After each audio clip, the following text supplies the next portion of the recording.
can our dogs smell our emotions? Can they tell whether or not we're happy or fearful just with their nose, just with their sense of smell? Well, one study suggests they can. So let's take a look. Maybe your dog knows you more than you think.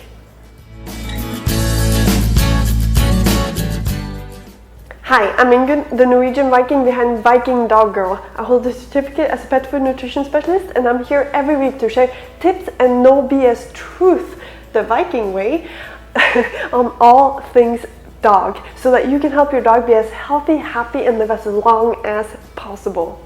Now, we know dogs can understand gestures, right? So if we're calm, our dog understands we're calm. If we act in a certain way, our dogs understand that too. If we get super excited, act like this, our dogs understand that. And they also understand our tone of voice. If we speak in a very soft, nice type of voice, our dogs can understand what we mean by that. If we talk in a very harsh voice, they also understand that. They can understand quite a bit of our emotions by watching us and by listening to us, though can they read our emotions by smelling us? One study was looking to find out, so let's take a look at that study. They had 8 men who were completely unknown to the dogs in this study. They had these men watch a video, so 2 different videos actually, 1 week apart. One of the videos was supposed to make them feel happy, and the other video was supposed to make them feel fearful. And after watching this video, they took samples of their sweat to collecting their sweat so that they could use that in the study with these dogs.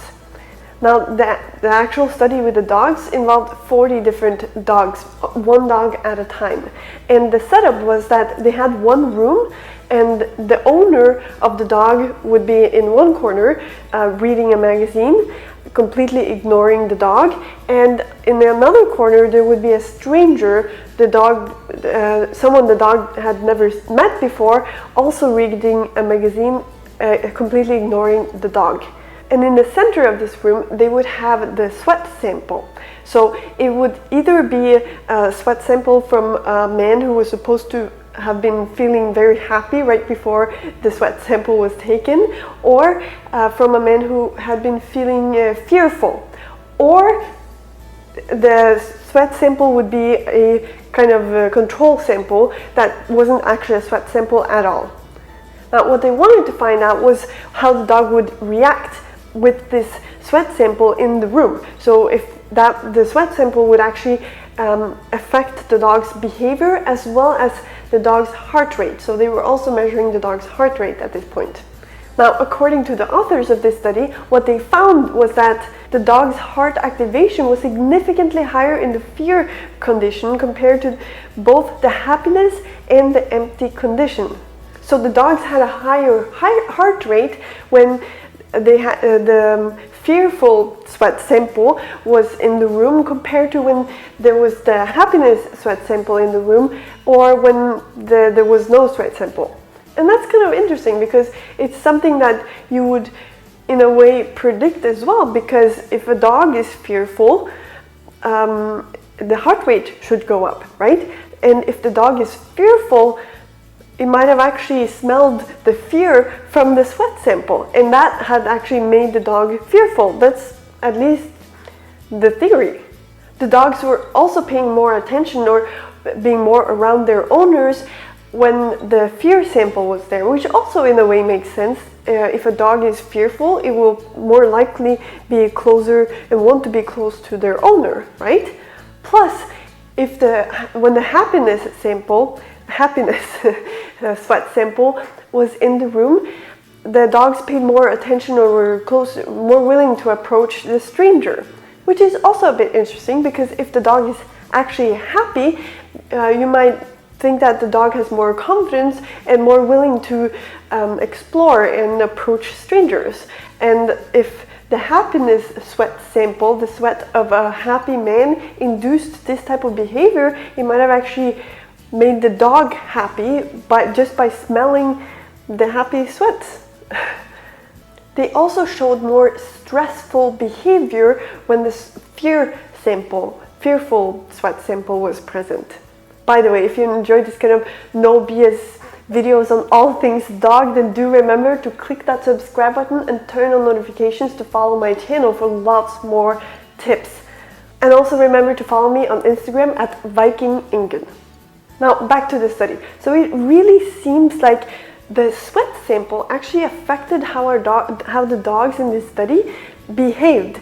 That they seem to behave in a more fearful way when the fearful sweat sample was present, and then they might have acted a bit more confident or happy in a way when the happiness sweat sample was present. Plus, they even seem to have a different heart rate when the fearful sweat sample was present. So are they in a way mimicking the emotions of the sweat that they're smelling? It's pretty interesting, right?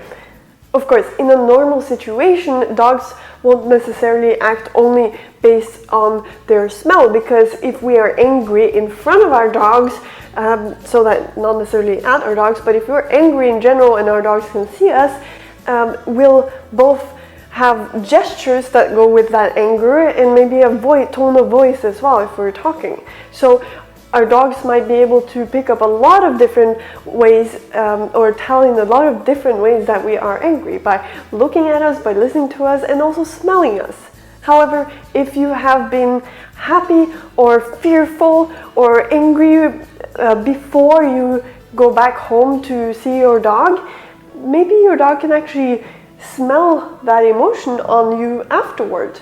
I think it's so cool that our dogs have this amazing sense of smell. We are actually sending out signals through our odor to our dogs, and they can read kind of our emotions. I guess a poker face is pretty much useless when it comes to our dogs, huh? And maybe this is part of the reason as well why some dogs will react to other dogs, even though from our perspective it looks like both dogs are acting completely normal. Of course, they might send signals even with their behavior that we don't necessarily notice, though it might even be in the sense of smell as well. Maybe they can in a way smell skepticism or insecurity in other dogs or anger in other dogs and react based on that. Or maybe the odor just makes it worse somehow. That could be a pretty interesting study, I think. Actually, dogs are also able to tell when we are stressed sometimes. So if we are stressed, our dogs may actually become stressed themselves. And I created a video about this specifically, which I'll link to in the description. Now, another interesting question is whether or not our dogs are actually born with this ability to read us in different ways.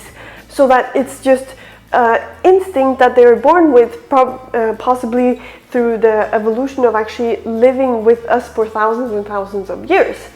Or if this is actually something they learn by living with us, growing up with us since they're a puppy. What do you think? Maybe a bit of both? In general, I just think it's very interesting that our dogs might actually be able to read us, to understand even our emotions. Sometimes we don't even understand our emotions completely. Maybe our dogs understand us better than we do ourselves. Though this also comes with a responsibility, because we need to make sure that we don't affect our dogs negatively and put too much stress on our dogs, for instance, by being stressed around our dogs too often. And thinking about our dogs this way, taking care of our dogs this way, can actually be a very good thing, because you might become more aware of your own stress, your own anger or fearfulness, or the way you feel yourself in general, and try to find ways that you can be more relaxed and happy around your dog, and that can help you in general as well to live a better lifestyle. So living a less stressful and more happy lifestyle in general can benefit both you and your dog. Now, by the way, if you haven't already done so, make sure you sign up for my free online class where I share 3 suspiciously hidden dangers in dog food that may even cut your dog's lifespan in half, even premium dog food. And I also share 3 powerful yet simple whole foods to instantly boost your dog's meals and take back control.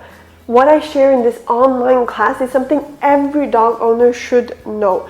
It has to do with your dog's health, and I really hope you'll join this free online class. So to sign up, simply go to this link right here, which I'll also share in the description of this video. Remember, the online class is free, and it really shows a backstage type of look on dog food. So I urge you to take a look, sign up, click that link, and I'll see you there. Now, if you enjoyed this video, then do make sure to click the thumbs up and give your beautiful dog a hug from me, and I'll see you next time.